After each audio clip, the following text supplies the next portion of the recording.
coming to you live and in person. Well, live and over the internet.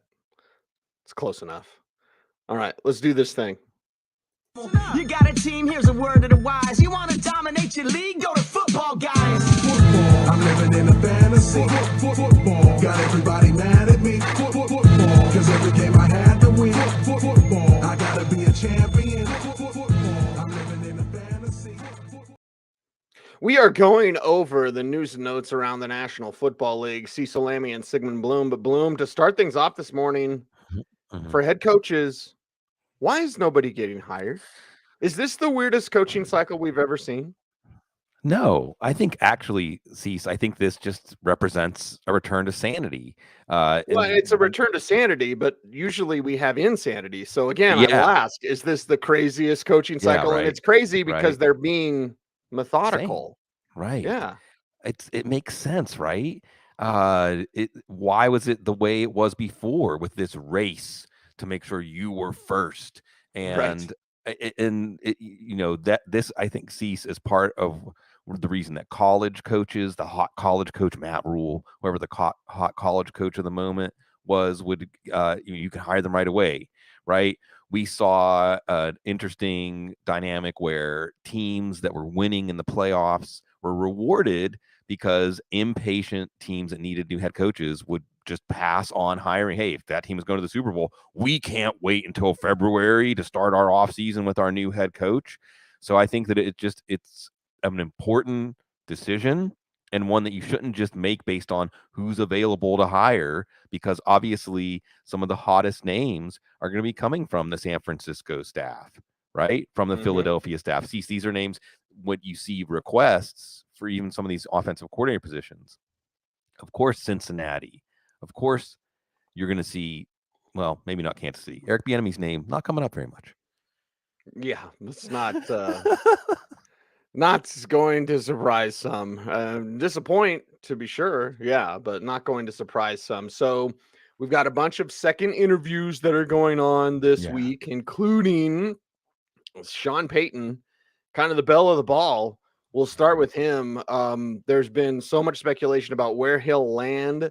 He's having a second interview with the Denver Broncos this week that George Payton is not involved in, their general manager, which is interesting because he was the guy who led the charge and then picked Nathaniel Hackett. So anyway, Sean Payton's also interviewing in Arizona. Yeah. Bloom, we are on a Tuesday, and Mike McCarthy hasn't been fired. So I guess he's safe. But the Sean Payton conversation to kick things off, the hottest name out there, maybe. Right. Where does he end up? I forget who it was. Maybe Albert Breer. I'm not sure. Put something out there that the longer this takes, the more likely it is that Payton's just going to return to Fox for another year, which makes sense to me, right? And Cease, we can take that starting point in this conversation about teams being patient, being deliberate, methodical. Well, Sean Payton is being deliberate and methodical, I think.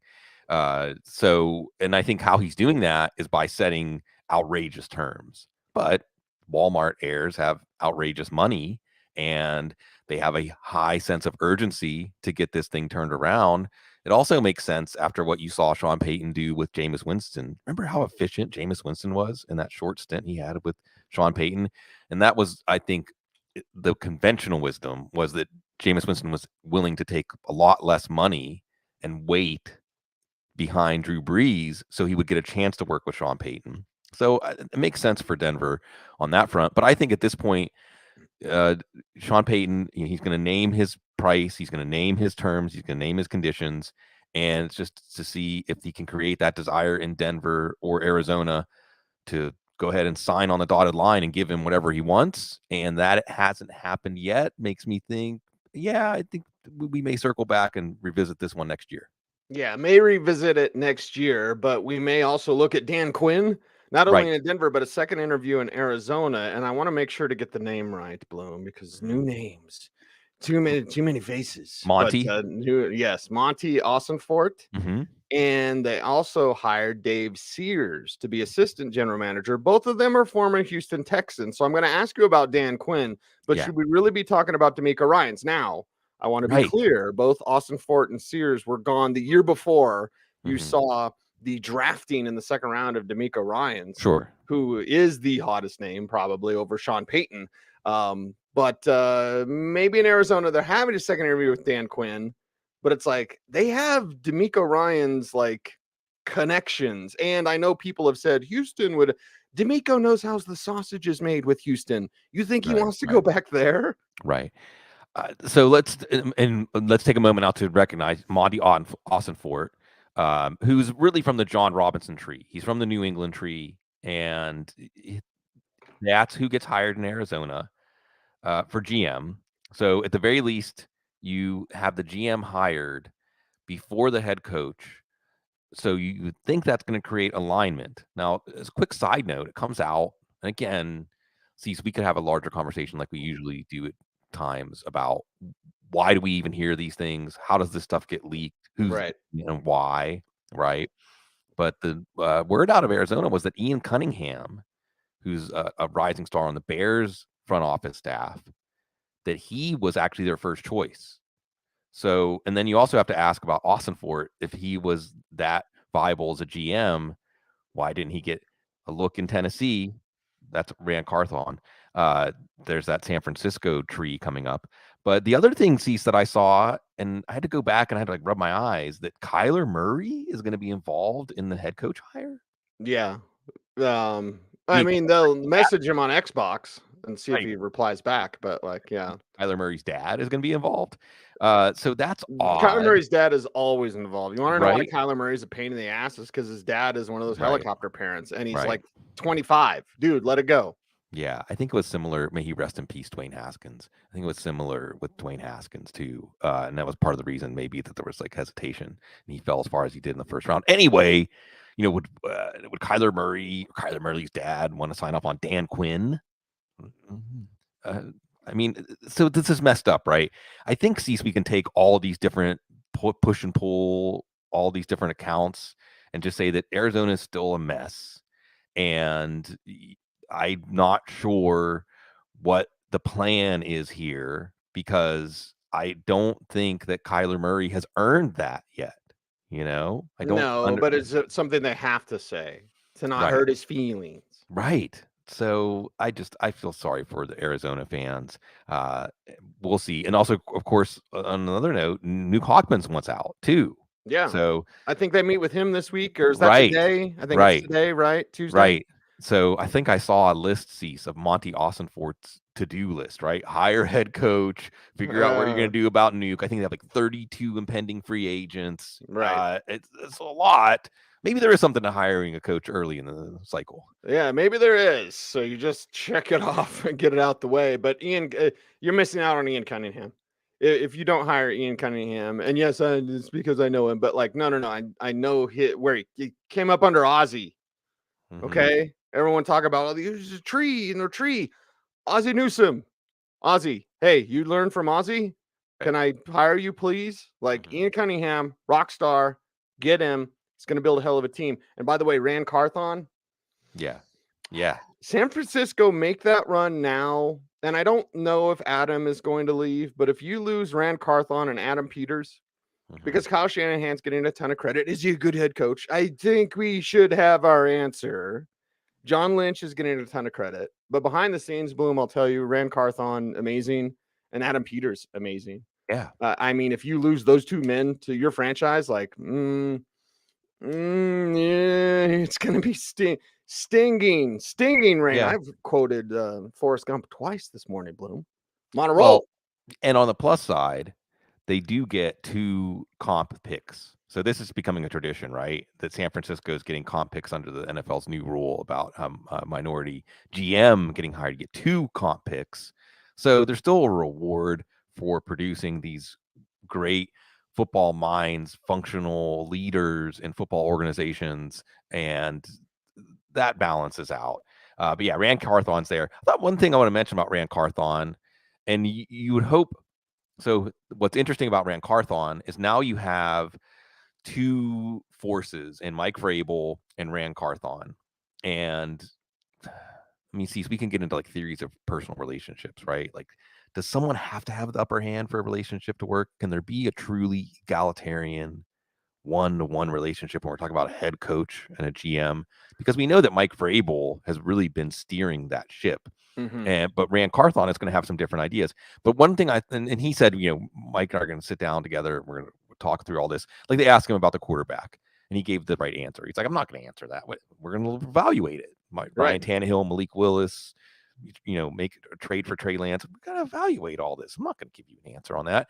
One of the interesting things I thought Rand Carthon said was that he said that early on analytics, they asked him about analytics. He said early on analytics was being used to pit scouting against the analytic department, right? To create this artificial tension. Right. And he said, we were doing analytics in the scouting department already. We just didn't call it analytics. So he said, of course we're going to do that stuff. Of course we're for that stuff. So I just thought it was interesting. Rand Carthon's the first one to come out and say something I think that we've tried to hint at. Like, analytics isn't new to the NFL. Analytics isn't new to scouting, right? I mean, whenever we started going on the All-Star Game road trip, Cease, and C.O. Bricado, the great C.O. Bricado, may he rest in peace, would just show us, like, whatever. And I'm not saying these things were necessarily correct to approach it this way or this definitive, when he would just draw that line through that player, like you would you'd watch the 40 and be like, draw a line through him, or whatever, offensive tackle whose arms are under 31 inches or something like that. So they were already, that's analytics. I mean, that's using data to filter candidates and things like that. So I just thought it was interesting. Rand Carthon said analytics versus scouting, that was some made up thing that never existed. Yeah. And we were already doing analytics. Of course we're going to do it. That was made up. Sorry, Joe. Speaking of sorry, Joe, let's talk about Bill O'Brien. They can never leave. They can leave and they'll always come back. So Bill O'Brien's hired by the Patriots. The good news there, they'll actually have an offensive coordinator for whatever amalgamation that they had. Let's have Joe Judge and Matt Patricia, everyone. That doesn't make sense. Chewbacca defense. And this is actually good news for Mac Jones, who I don't think is very good. But we'll see what Bill O'Brien could do now back with New England. Yeah, and again, remembering Monty Austinfort in his interview saying, evoking a lot of Bill Belichick, a lot of learning from Bill Belichick. We're building a team, not assembling talent and things like that. But it makes you step back and look, this might work out. Bill O'Brien has some bona fides. He, like you said, he's an actual offensive coordinator. He spent a little bit of time. Real. Yeah, he's not Matt Patricia and Joe Judge. He spent a little bit of time with Mac Jones in Alabama, although I hope that they approach this offseason as an open competition. I don't care what round you were drafted in. This is an open competition. Whoever's the better quarterback between now and week 1 is going to be the starting quarterback. But it really makes you wonder about Bill Belichick and just a lack of, I don't want to say it's a lack of imagination or a lack of being willing to take risks. Because remember, Belichick was taking risks before taking risks was cool. All this fourth down percentages and things like that. Belichick was the first one to start doing those things. So it isn't that Bill Belichick's averse to risk. It's just you wonder if he understands that there are more people than just what's in his. He has a Rolodex. I'm not dated if I say Rolodex. He probably has a Rolodex because for sure it seems like that he can't see past the people that he knows or the people that know people that he knows. And you wonder if this is just something, at least on the offensive side of the ball, that is going to doom this team to stay in the doldrums offensively, where maybe against a bad defense, like we saw a few times with Bailey Zappi, they can move the ball up and down the field. But if you're actually talking about bringing in new ideas, I mean, he used to buddy around with Chip Kelly. He used to buddy around. This was a team that was one of the first ones to do a primarily shotgun spread offense. Where are the new ideas going to come from if you're just hiring the same old guys? Yeah, just rinse and repeat. That's all you get with the New England Patriots. But hey, at least they have an actual OC. Yeah. Now, oh God, there's something I probably have to wait to tell you on air. I'll tell you off air, but it's about some of the Broncos interviews, which are interesting to say the least. And what you don't say in an interview, let me just say this, Bloom. Okay. And y'all can use your imagination. Let's say I was interviewing for the Broncos job. The last thing that I would do was to say it was all Russell Wilson's fault, Nathaniel Oh. Hackett was free and clear, right? Mm. That would be the last thing. I'm not saying someone did that, but I would say if you sat down with Greg Penner and the Walton Penner group and said it's all Russell Wilson, hey, that guy you just paid, it's all his fault, that probably would be bad. Right. Just Now, don't interview. Yeah. On a totally separate topic, Bloom, Ejiro Evero is also interviewing with the Cardinals. Now, who knows, depending on where the Broncos pick as their head coach, whether or not Ejiro Evero is going to stick around as the defensive coordinator. And I think, honestly, Ejiro will be a head coach someday. Probably not this cycle, but definitely one of those names on that hot list. But as we often know, I mean, look at how things have changed for Kellen Moore, right? Kellen Moore was interviewed by the Broncos last year. Now his phone's not ringing. You brought up Eric Bieniemy. Eric Bieniemy's been on the list forever and ever and ever. Now his phone's not ringing. Right. So Ejiro Evero is getting some love in the rounds. Now we just don't know where it will end up for this next season. Right, and you wonder if he's going to be part of the plan for the next regime. But yeah, and also the Panthers hired him. I mean, interviewed him. Houston interviewed him for head coach. Also, the Colts interviewed him for head coach, and Arizona, Arizona, and then Atlanta interviewed him for defensive coordinator. So maybe it's one of those lateral moves just to get a fresh start. But yes, you're right. You're going to be expected to work with Russell Wilson if you come into Denver. And you're right that Byron Leftwich is another name that he could have been the Jacksonville head coach, and now he's fired. And Tampa Bay is looking for speaking of old names, new names, maybe Todd Monken's going to be back in Tampa. That's the word on the street. So you're right. It's windows for players in fantasy football seasons, windows for coaches as they try to climb the mountain. Yeah, windows for coaches as they try to climb the mountain. And a lot of offensive coordinator talk. I guess we should look into what the Jets are trying to do to replace Mike LaFleur, which includes interviewing both of the Broncos guys, neither one of them that called plays. Justin Outten should be on people's list, by the way. Outten interviewing with the Ravens. Yeah, I wanted to ask you about that. What's the deal with that? Because the offense was terrible. Yeah, until Justin Outten started calling plays. So I see. Yeah. So you're interviewing Nathaniel Hackett, who's god awful. Like Robert Saleh, if it truly is about saving your job this year, and that's what it truly is. And I like Robert a lot, but like you're gonna hire Nathaniel Hackett, and you're not even gonna interview the guy that made the Broncos offense look good. Russell Wilson was scoring 3 touchdowns a game in the last 2 weeks. Most people wouldn't not even know that, but that's because of Justin Outten, who I made fun of all year long because he was like the Office Space. Like, what would you say you do here? Because he didn't do anything. He didn't call the plays. He just was like Hackett's buddy. But he did himself some favors those last 2 weeks. But the Jets OC is something to watch as they try to, fix Zach Wilson, but also start whoever they bring in to replace him. Yeah, let's do maybe a little bit of a whirl around. There's 13 offensive coordinator openings right now. Wow. So a lot of the same names keep coming up. We can start with the Jets. And was Mike LaFleur the problem, right? Maybe, I don't know. You hear people say he was good at designing plays, but not good at calling plays, et cetera, et cetera, et cetera. But that Mike LaFleur is actually up for the vacated job with the Rams. By the way, with the Rams, just as an aside, I think the word was Sean McVay said, go look for other jobs if you want. So what does that mean? Like Sean McVay still deciding if he wants to stay. Liam Cohn went back to Kentucky. So Mike LaFleur is now getting a look with the Rams. Brian Johnson with the Eagles, their quarterback coach. Marcus Brady with the Colts. So what does that mean that Sean McVay would be willing to bring him back? And the Jets asked him. So let's go around real quick. Baltimore's offensive coordinator.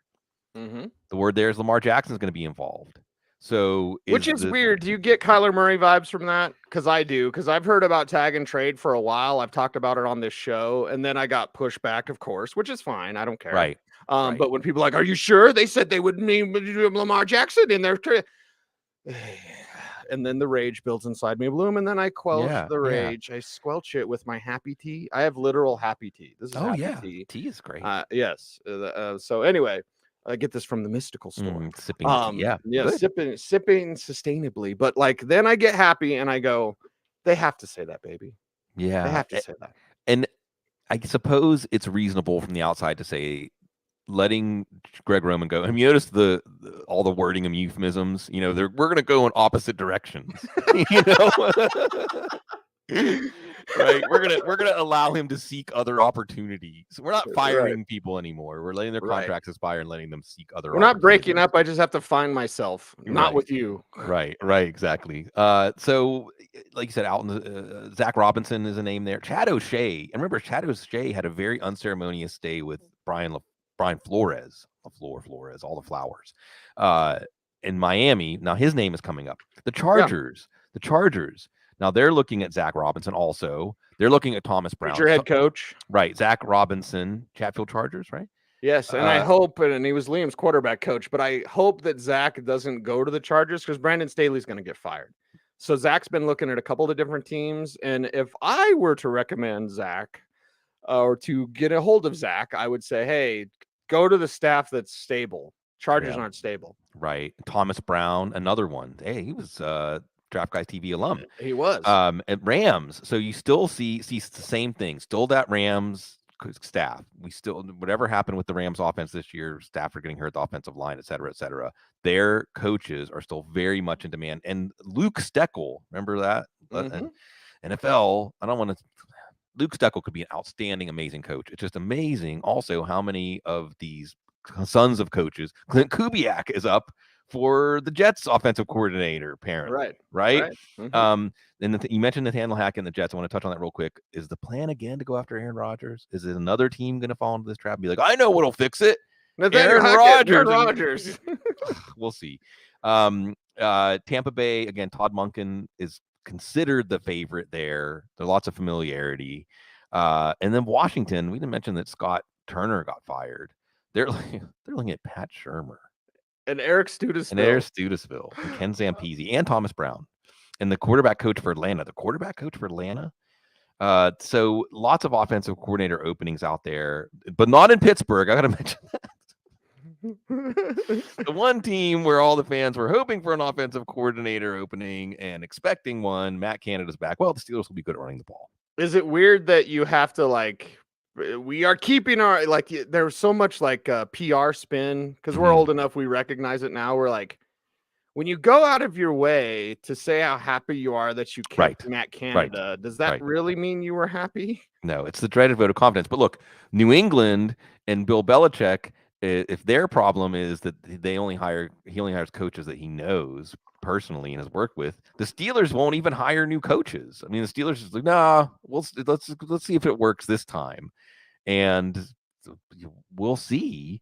And real quick on the coordinator front, before we put a bow on the show, I got to mention. So what do you see?